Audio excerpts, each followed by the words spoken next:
Chers collègues, cette stratégie qui a été décidée par la Commission européenne, ce n'est donc ni vous, ni le ministre Le Drian, ni l'État français en réalité qui en avait la maîtrise, mais la Commission européenne qui vous demande d'en être le zélé serviteur, et tout porte à croire qu'elle ne sera évidemment pas déçue. Il est tout de même assez ahurissant de voir comment cette tarte à la crème du réchauffement climatique, dont les images d'ours polaires qui dérivent sur la banquise sont le symbole, est relié ici à la lutte contre les radicalisations. D'abord, le réchauffement climatique, qui est devenu une religion d'État, fait l'objet de très nombreuses controverses scientifiques. Ensuite, la terminologie, les radicalisations, est inappropriée. Il existe aujourd'hui une radicalisation, c'est celle de l'islamisme.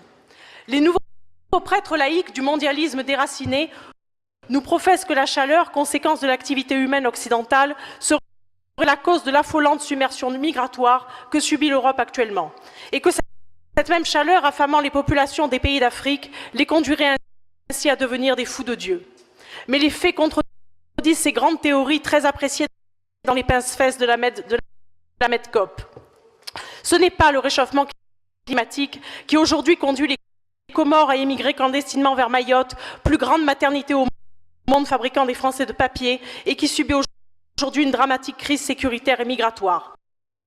La cause réelle, c'est l'effacement de nos frontières nationales, les droits sociaux toujours plus importants en France pour les clandestins qui agissent comme des pompes aspirantes de cette immigration économique. Alors oui, là où nous sommes d'accord, c'est que préserver l'environnement avec nos amis arméniens est nécessaire.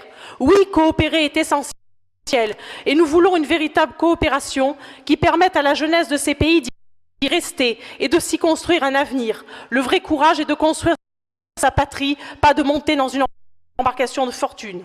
Oui, coopérer avec nos partenaires en Méditerranée est fondamental.